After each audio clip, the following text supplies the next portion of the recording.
papiloma, nos vamos a ir hacia la piel, ¿no? Y lo que esto va a ocasionar en la piel. ¿Recuerdan ustedes cómo veíamos nuestra piel? ¿Sí? Los estratos que veíamos en la piel. Muy bien. Ahora, si nosotros nos ponemos a pensar y evaluar qué características o qué cambios van a haber, primero, a nivel de los estratos, ¿qué cambio vamos a experimentar? ¿Perdón? Hiperplasia. ¿Dónde se va a dar la hiperplasia? ¿Perdón? Ya, va a haber una hiperplasia de epidermis. ¿Y qué es la hiperplasia?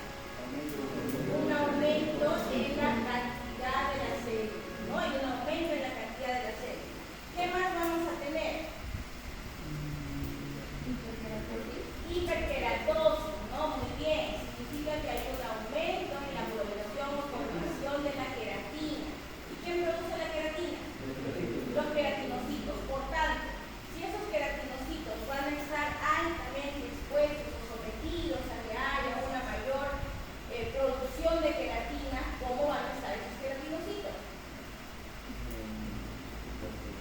Ligeramente hipertrofiados, ¿no? Van a estar grandes. Es como cuando a nuestro corazón lo hacemos trabajar mucho, el corazón se hipertrofia, ¿no? Igual pasa con nuestras células.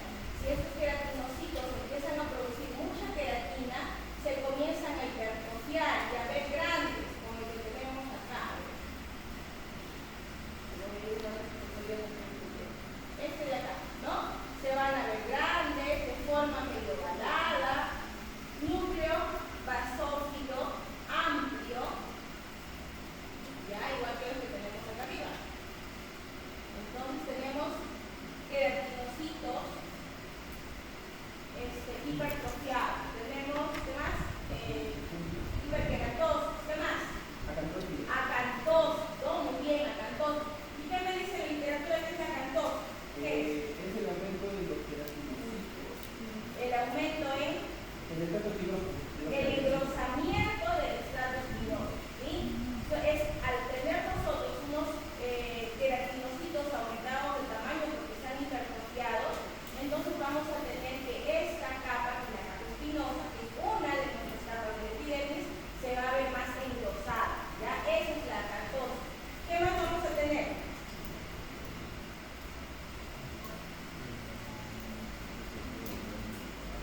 El hiperkeratosis tenemos una producción o una sobreproducción en exceso de la queratina y un engrosamiento de la capa córnea, ¿no? También vamos a tener. Y papiloma, ¿no? El papiloma nos va a originar la papilomatosis. ¿A qué se refiere con papilomatosis? Es justamente el agrandamiento de las papilas térmicas sobre las crestas epidérmicas. ¿Recuerdan ustedes cuando veíamos crestas y papilas? Veíamos bien definido, ¿no? Cresta se imaginaba hacia la parte de la dermis, se imaginaba, perdón, hacia la parte de la dermis y formaba como unas onditas, ¿no? Normalmente se veía así. Lo que nosotros vamos a tener en la papilomatosis es justamente un agrandamiento, vamos a buscar unas zonas de cerebro, un agrandamiento de esas crestas epidérmicas, se van a imaginar más. Con todo lo que ello produce, ¿no? Es un hipertrofia de su célula acá. A ver, tenemos esta porción que está acá.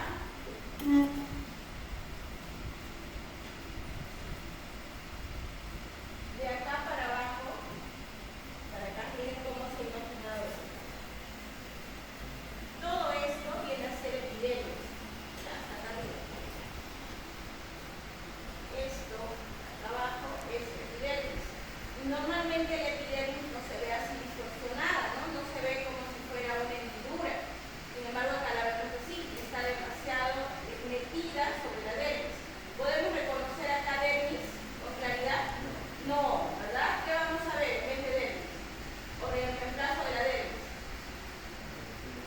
Vamos a tener un aumento en la vascularización, vamos a tener infiltrado inflamatorio. ¿Qué tipo de infiltrado será? ¿Crónico o agudo?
granitos de queratoyarina estaban ubicados a nivel de citoplasma, ¿no?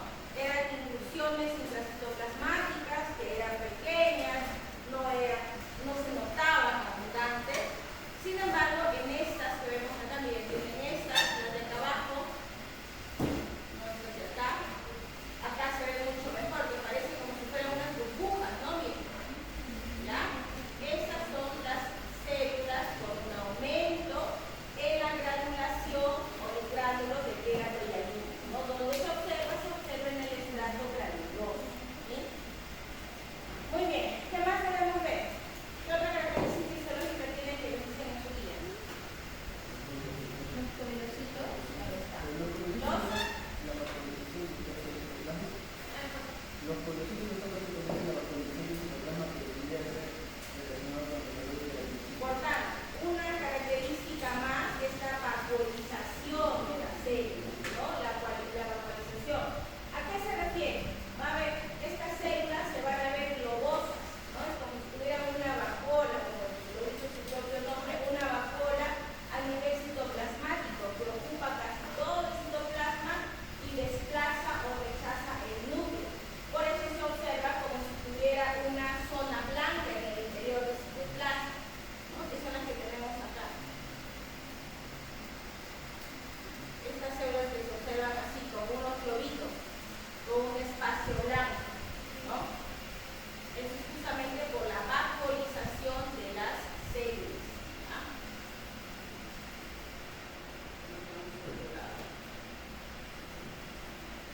Igual como lo que tenemos acá. Pareciera que el tejido estuviera segmentado, cortado, roto, por eso se observa casi tantas burbujas blancas, ¿no? Pero eso es parte de la vaporización del citoplasma de las células. ¿Por qué se da la vaporización? La proliferación del virus dentro de la célula. La proliferación del virus dentro de la célula. Ya, es una de las manifestaciones, ¿no? El virus se tornará intracelular. Sí, el virus al ser intracelular, dentro de todo el proceso de cambio que produce en nuestras células, produce esas gotas, ¿no? Que son manifestaciones de vacuolas internas a nivel citoplasmático. Acá tenemos una célula grande, ¿no? Que la tenemos superficial, grande.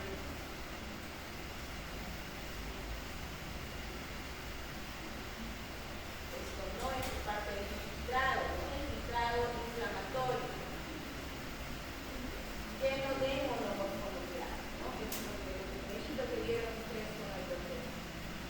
Y de acuerdo a la severidad que estos puedan tener, podemos llegar a tener incluso los nódulos linfoides, ¿no? Que justo una de ellas, miren cómo se ve acá. Esto de acá, que es como reacción propia del sistema inmunológico, la formación de los nódulos linfoides, con su centro germinativo, con su corona, y esto lo ubicamos hacia la dermis, ¿ya? A nivel de la dermis. Igual que lo que tenemos, ¿no? Muy bien, acá miren cómo se observa la queratina. Esa hiperkeratosis clásica de poder encontrar, ¿no? Es como si fuera una capa más, como si fuera una capa más engrosada. Muy bien, diagnóstico diferencial de papilomatosis. ¿Cómo? Ya, molusco, ¿no? Al ojo molusco. Si hablamos de papilomatosis en piel, molusco. Si hablamos de papilomatosis en general, ¿cómo?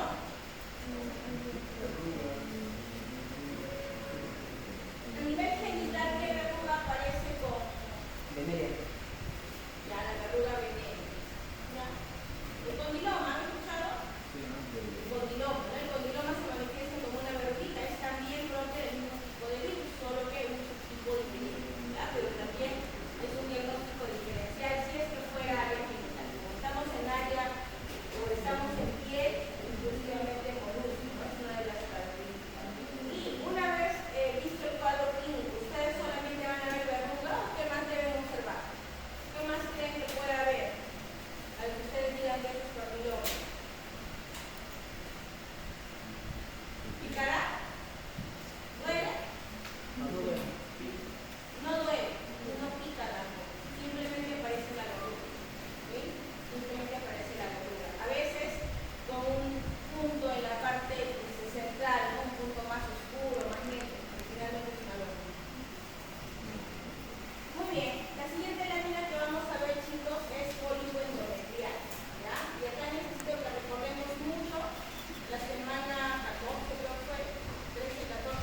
síndrome metabólico. Ya, obesidad, síndrome metabólico, muy bien, ¿qué más? Nulíparas.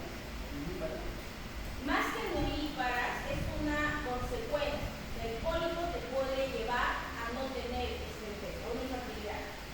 Por eso le llamamos que son nulíparas. Pero eso a qué se deberá, ¿por qué podrá ser? En este caso le digo que puede ser el uso de fármacos para ¿Cuál es? Tamoxifeno, ¿no? ¿Por qué? Existe lo que es el cáncer ductal o intraductal, que se trata de con el doctor, que habla un poquito de mama. Pero para tratamiento de cáncer nosotros utilizamos un medicamento muy fuerte, es inmunológico, de activación inmunológica, que es justamente el tamoxifeno. ¿Sí? Y el tamoxifeno se relaciona mucho con la aparición del pólipo endometrial. ¿Sí? Mucho. Muy bien. Otra. síndrome de Lynch. Ya es, ¿qué características tiene el síndrome de Lynch? Un trastorno genético, ¿no? Que tiene que ver mucho con alteraciones o malformaciones genéticas justamente por un exceso en la producción de estrogeno. ¿Algo más? Cuando hablábamos de infertilidad hace un momento, es justamente porque para tratamientos de infertilidad dan una carga muy amplia de estrógeno, ¿sí? Y eso hace o genera que pueda aparecer pólipo. Por eso es que su compañero mencionaba que podría ser o podría darse en mujeres nulíparas, ¿no? Una cosa lleva a la otra. Una mujer nulípara de los hijitos se somete al tratamiento hormonal. Al someterse al tratamiento y a esta fuerte descarga hormonal, se expone a poder desarrollar el pólipo endometrial, ¿no? ¿Qué más? ¿Algo más? ¿Alguien le dio algo más?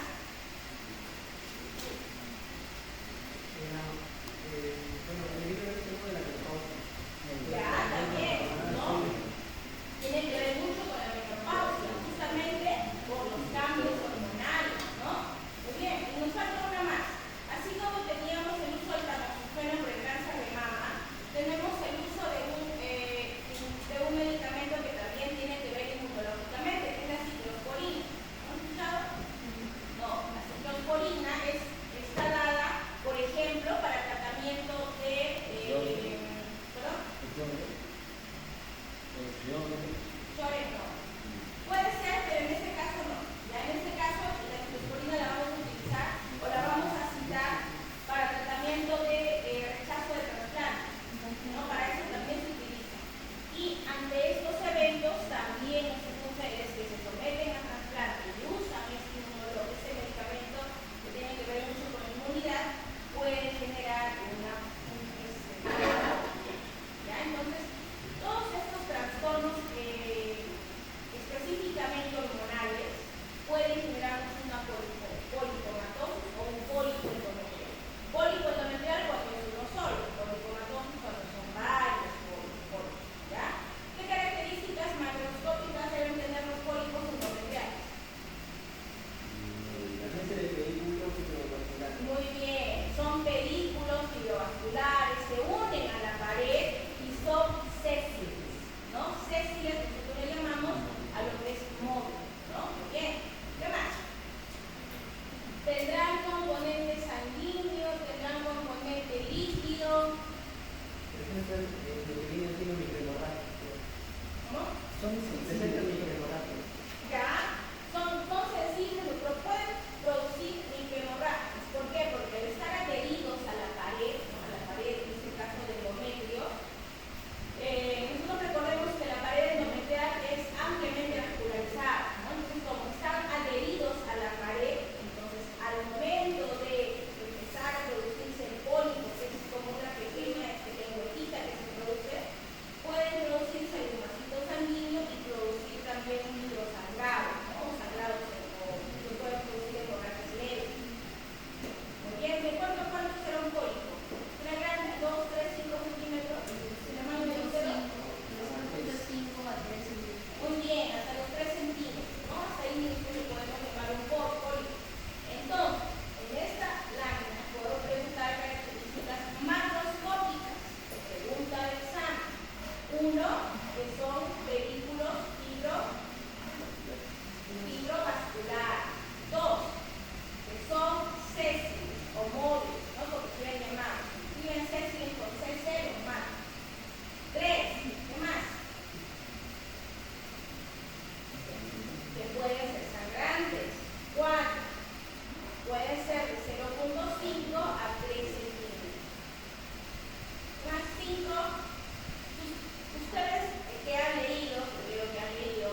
podríamos observar fibras de colágeno y tejido conectivo. ¿Cuál es ese tejido conectivo? Es en el que están inmersas todas estas células. Ven esa zona o esa coloración acidófila clara, todo sobre ese tejido conectivo, miren, ahí se ve mejor, ¿no?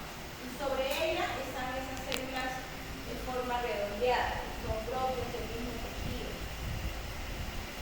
¿Qué más podemos encontrar en la lámina de Golgi? ¿Qué más me dice su libro? ¿Qué otra característica?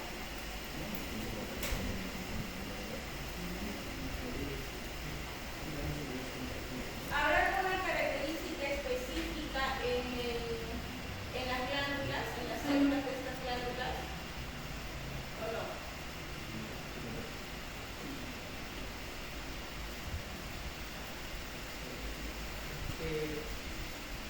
El libro dice que se parece a la capa basal de la célula.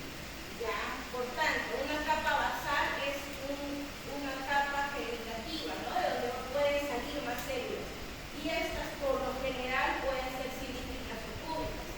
Cuando hablan de las glándulas en sí, hablan de una característica peculiar y es que no presentan atiquia.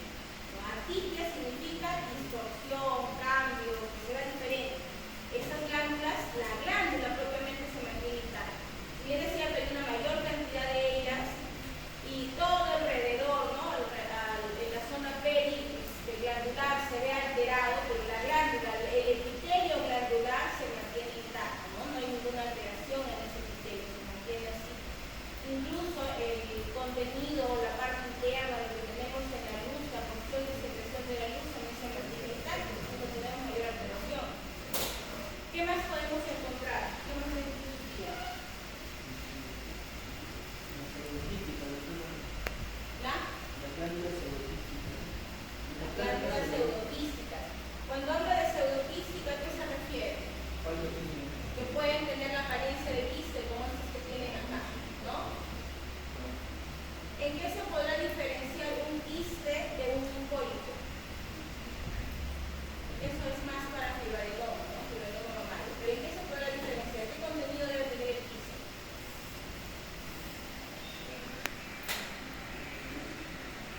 El quiste, recuerden chicos, por lo general tiene contenido líquido.